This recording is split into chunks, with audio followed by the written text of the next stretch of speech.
Well, good morning, everybody. Hey, Bobby, thanks for being here today. Good morning. How you doing, Ed? Doing all right. Better than like my current conventional people that are going to get loans this after May 1st. Yeah, I know. I saw that.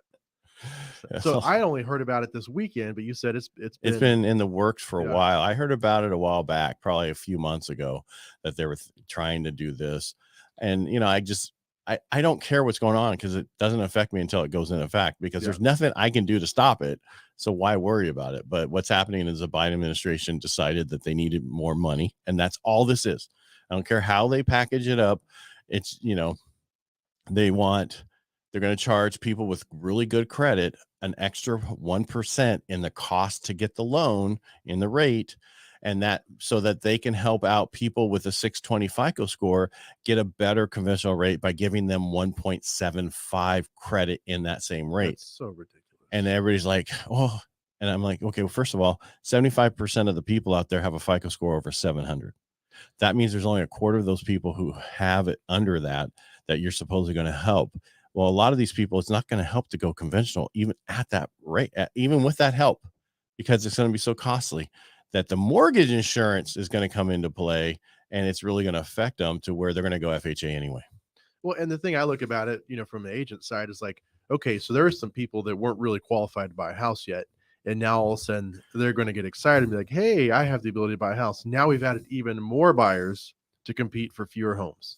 Well, not only let's back up a And second. we're punishing the people that have done it right? Because I mean, government sets up these criteria and say, here's the game, here's the rules you play by. By the way, great job. Now we're going to punish you for that. Well, let's look at it a different way. I'm qualified for a $500,000 house now, and I'm maxing out my qualifications. Now I only qualify for a 475 home, $475,000 home, or 450 because of this change in my rate that this Biden administration is trying to help somebody else. Now I can't get my house. I did it right, but this other person who potentially could, which is not going to, and that's what I'm saying, they're not going to use all this money. And it's just like, the whole Green New Deal stuff and the grab that they're doing all the money and all the stuff they're throwing money at to get us on this thing moving forward, which we're all good with long-term getting off fossil fuels and stuff, but they're trying to do it every time in 4 years. This is not the first time. You had Obama tried to do it, right? Even in 8 years, it didn't work. And then prior to that, it was Clinton. And he tried to do it 4 years. I interviewed a guy who was in his administration, Clinton's administration, on that side of it. And he's I cannot, the problem is it's not like we don't want it. We do, but for the fact that they try to shove it through in 4 years is the problem. Yeah. And it is. And, and a lot of us are trusting in the middle, and they're not going to do conspiracies. They're not going to do this. And then look at, to get ready for the radio show last week, the live I did for Mike Douglas, I had to research so much stuff. And I'm like, oh my God, Trump's election was stolen because of the lies about the laptop and the 50 people that Biden got to sign a letter saying it was all bullshit. And it's come to find out it's true, but he got 50 people to say that. And the thing would have went the other way. Yeah, they only got to flip about 2% of the swing vote, right, to manipulate an election. So, yeah, because they never can swing the dead people because they always vote Democrat. Right. Yeah. Yeah, I haven't seen those memes in a while. Yeah. Wait for an election cycle again. Yeah, right? It's like, when I die, please don't let me vote Democrat. But yeah, government has a good way of just getting in things and mucking up the works, right? I mean, the Fed has shown us time and time again that they really don't have a clue what's going on. Either that or it's intentional. Well, right now, the Fed isn't the problem. The Fed is trying to, I'm just saying, okay, you can't, the problem is they kept rates so low for so long. And, that was administration stuff too. A lot of, they get pressure put on them by different administrations. I'm not saying Trump's administration didn't put any pressure. They put a lot of pressure on them to keep those rates low. And I'm not knocking Trump. I'm not knocking Obama or any president, because I know for a fact that they don't really have much power, except for this one that's currently have these executive orders, everything they can do to get all this shoved down. Yeah. The government gets involved and says, I'm here to help, which is the 5 worst words you can hear. And then they have these unintended consequences, right? Look at the rent control in California. And if you walk out of any supermarket right now, you got somebody sitting down there going, hey, could you sign my petition? I want to get rent control in. Well, last time you did it, cost every renter 10% every time their lease comes due. Yeah. right? I mean, you know this better than me. You're used to property management. So Yeah. No, I've explained that to so many folks over the last couple of years now. It sounds good on paper, but the landlords will always find, they're gonna maximize every time on renewal. And if they need to, they'll find a way and they'll pay to make you move, because in the long run, it's gonna be beneficial for them. If you've been a long-term tenant, yeah, they're gonna get rid of you somehow. well, the problem is they used to be able to, hey, he's a good tenant. I know I'm under market. I don't care. Keep him in there. They've been a good tenant. We're not going to raise the rents. Now they can't do that. So you're just a tenant anymore. You're not a good tenant or whatever. They don't care. They have to keep it up and raise it to stay up so they don't get into trouble down the road. Yeah. Anyway, some great words today. What's going on? I'm just saying this. We're all trying to buy homes. We're all trying to do stuff. Rates are still high. Rates are supposed to go down May 10th. Technically, we were supposed to hear. I actually think now they're not really going to go down as much as everybody's saying they are. Yeah. I think that inflation is going to come back a little bit higher than we expected, because some stuff, and it's because I heard some stuff about is it coal? No, lead prices. These things on lead prices, like what costs of lead 3 years later or whatever, it adjusts down to where the costs, where rates go down. It was a whole thing about how things work in certain situations. And I'm like, Barry Hobby is a very smart guy, and he really knows what's going on. And I don't want to say 100% of the time, but 99.999% of the time, he's so right.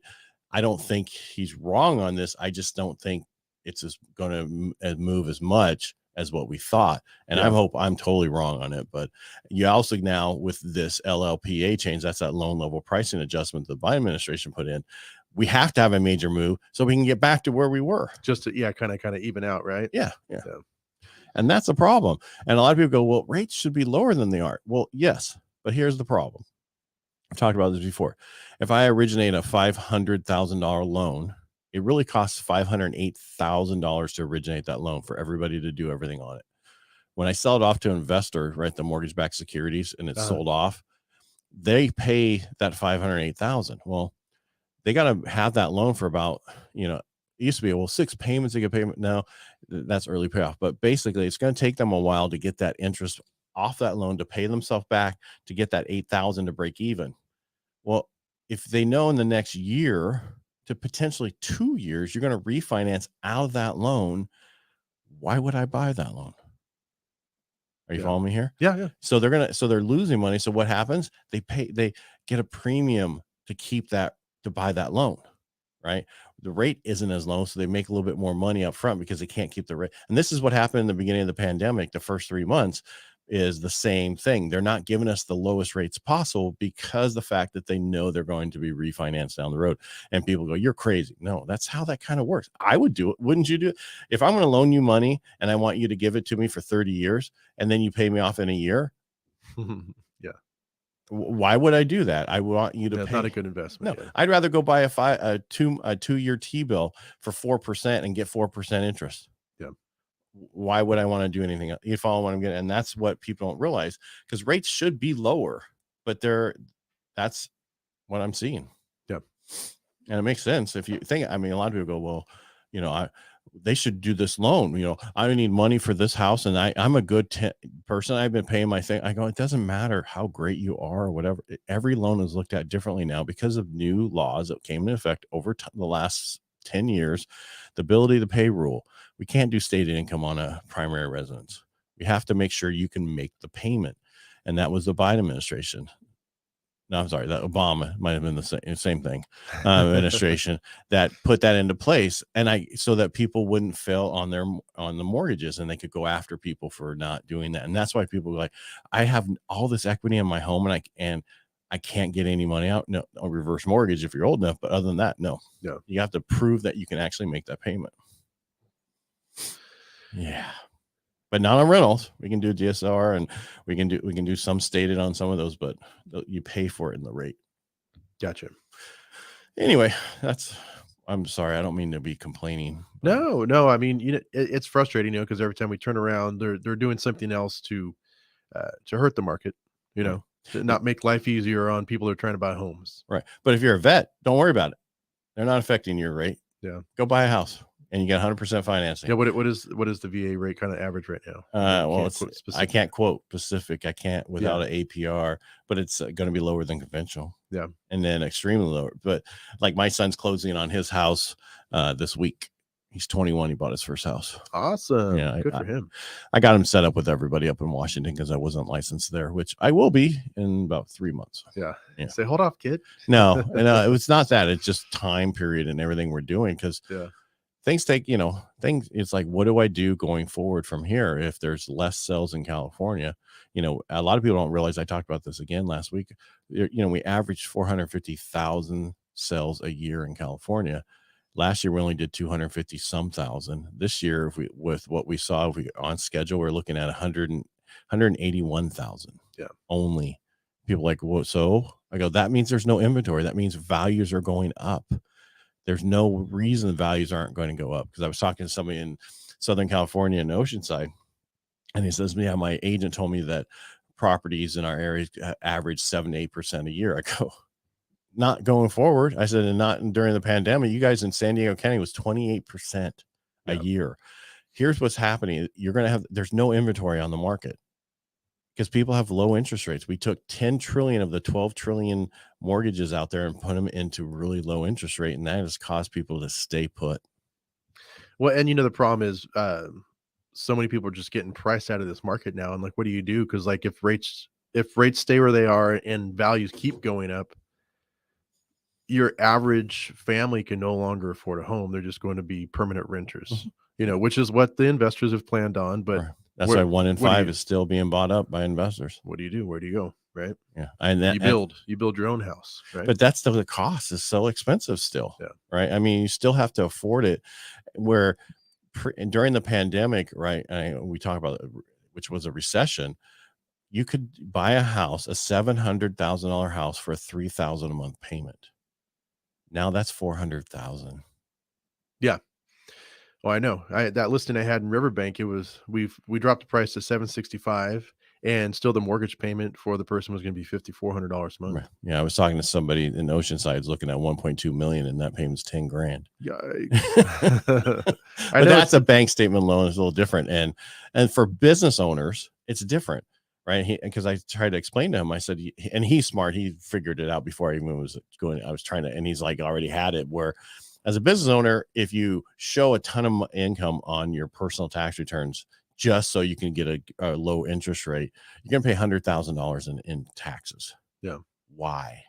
Pay an additional $1,500 a month in interest and be able to write that off against your other income. Yeah, that's good. Yeah. Good so advice. You have to look at things differently as a business owner and not worry about, I want the lowest rate. You're not going to get it. Yeah.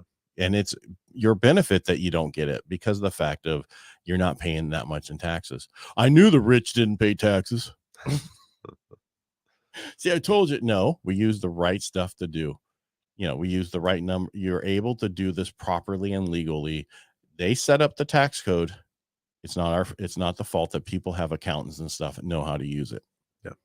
Get rid of it. Make it a flat tax on everybody. 10%. I'm so for that. I'd say 5. But then Let's do 5. Yeah. No, it'd be 10%. It's a good one.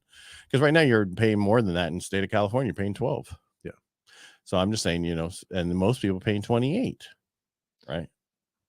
Yep, especially if you're like a young single person with no deductions. Oh, you're renting an apartment, you're getting hosed. Yep. Yep. All right. That's pretty much all my complaining today. But it's still a great time. Go get the house now. You're going to refinance out of it. If you don't you got about 5 years. And I'm not saying that. I'm not the only person saying that. A lot of people were saying it. Even Dave Ramsey saying it. This is the best time to buy in the next 5 years, and you need to. Yep. Just don't listen to all the other stuff he says. If you need help with credit cards, you can listen to stuff. But if everything else, he says you can only do it if you can do a 15-year loan. I'm like, people barely qualify in California on a 30-year loan. That's why they're looking at a 40-year loan. Yeah. Yeah. You're going to be buying a modular home. No, you won't. Can't even get a mobile home for that. I'm just saying, in a park, you can't even afford that. Yeah, I'm going to say 15-year loan. It's going to it's double your price. Right? Well, no, it's about in our price point, probably $600 to $800 more a month. Right. And most people they're pushing to get into the home with their debt to income ratio. That just puts you way over. Now, when rates drop, in going forward because we're in this horrible recession and rates go down, you look at it at that time to refinance. And if you're good with your payment, if I refinance now and I get a 15-year and my payment's the same or $5 difference or $20 difference, do it. Yeah. Don't do the savings on the payment, do the savings on to where you paid off in 15 years. During the pandemic, that's all I did is refinance people to 15 and 20 years. Yeah. And because people are like, I don't want to lose my rate. I'm like, 2.25 on a 15-year. Oh man, I did do good. Yeah. All right, everybody, make it a great day. Thanks for being here, Bobby. And I want to thank you for watching and commenting when you do. Anything else, Bobby? Nope, that's it, man. All right, make it a great day. We'll talk to you on Thursday.